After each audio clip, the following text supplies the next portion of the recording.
So good morning, everyone.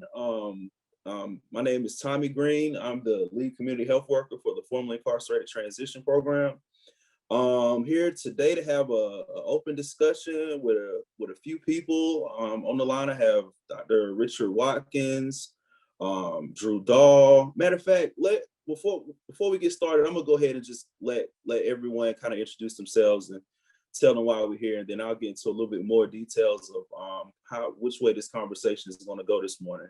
Since I kind of mentioned you already, Dr. Watkins, would you mind going ahead and setting it off for us? Yeah, no problem. Glad to be here. My name is Dr. Richard Watkins. I'm the founder and CEO of the Science Policy Action Network, or SPAN. Good to be here. Thank you. Drew, you want to go next? Sure. Hey, I'm Drew, and I do reentry with the Religious Coalition for a Nonviolent Durham. Welcome. How about you, Mr. Pipkin? You want to go next? My name is Wilbert Pipkin, and I'm a staff member at Jubilee Home. Welcome. So on the last time we all got together, we had a very candid and open discussion about COVID-19 and the vaccine and all the reasons that people should get the vaccine that do qualify for it. This morning, we have the pleasure of speaking with someone that's actually gotten the vaccine. So we're going to have a conversation about how that went and just kind of gauge his thoughts and feelings on getting the vaccine. Mr. Pipkin, would you like to just share with us a little bit of your experience getting the vaccine, how you felt before you got it, how you felt after you got it, things of that such, if you will, please. From the beginning, I didn't have any fear of taking needle dose. I believed that it was going to work. So I took my first dose, and when I took my first dose, I experienced some soreness in the shoulder, in my arm where I took the first dose, and that's all it was, just soreness. And my second dose, I had soreness and I had headaches, and my body was weak. And I think on the third day, all of that had went away, and I felt good about taking it. Great, thank you for sharing that. So, you took Moderna. Do you know which vaccine you took? Okay. So I've had a couple of clients that have taken the vaccine, but I've only had experience with clients taking the Johnson & Johnson one. So my question to you, Dr.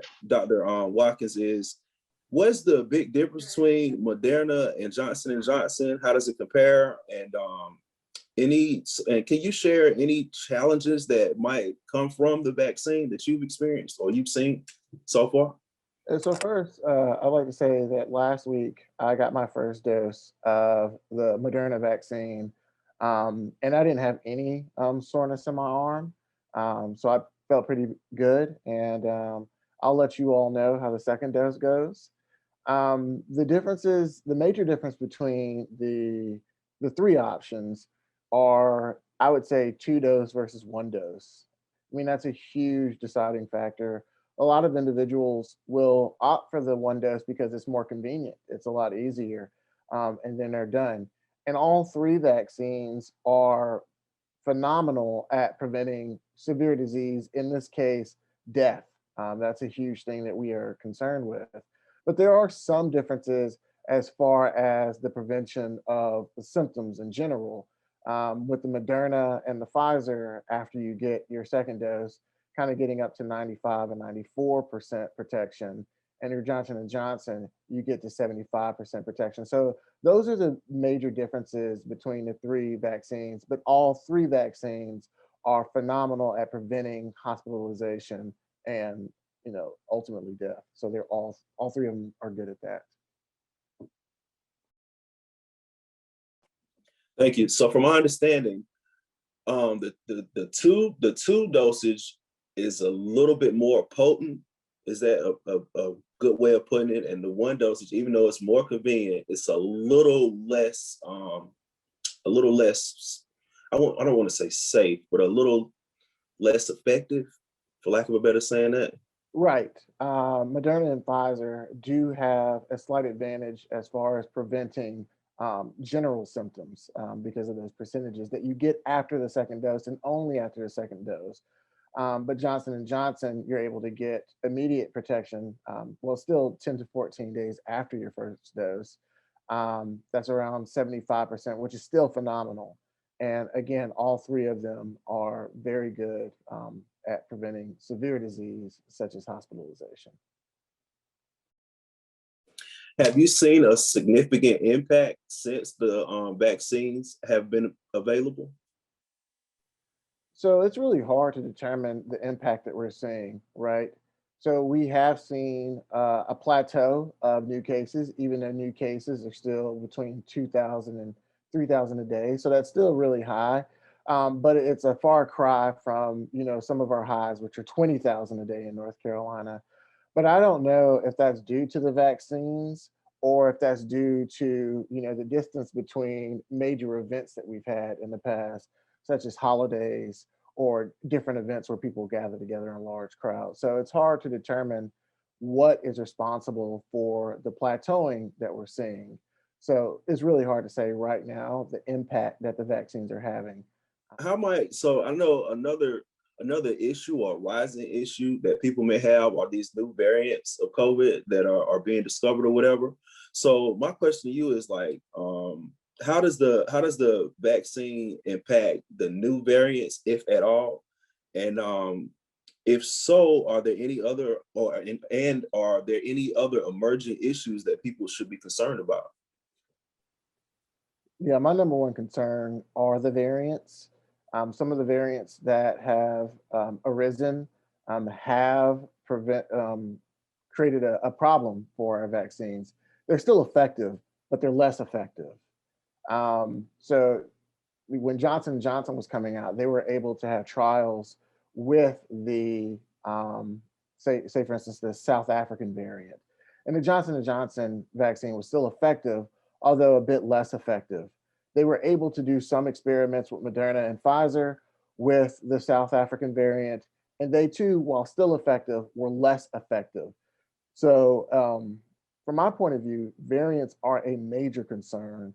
Um, and they worry me significantly because they will continue to arise. And if I could, just one more point regarding the variants. The kind of threshold that we're rushing to get to is to have anywhere between 50 and 80% of the general population fully vaccinated. It's probably a lot closer to 80% than it is to 50%. But the longer it takes for us to get there, the more likely we'll have variants emerge. And the quicker people, try to rush to get back to normal, and when we have spikes in cases, also the more likely we are to have variants emerge. And it exists a possibility for a variant to emerge that will render our vaccines useless, and we'll have to go back to the drawing board. So the longer it takes for us to get to that kind of 50 to 80% threshold of full vaccination, the more likely it is that a variant will emerge that will make us have to go back to the drawing board and do the whole vaccination thing again. So that's a possibility that we really need to watch out for. Thank you for that. And my final question, I just want to know are there any other tips for those preparing for the vaccine that you would like to share at this time?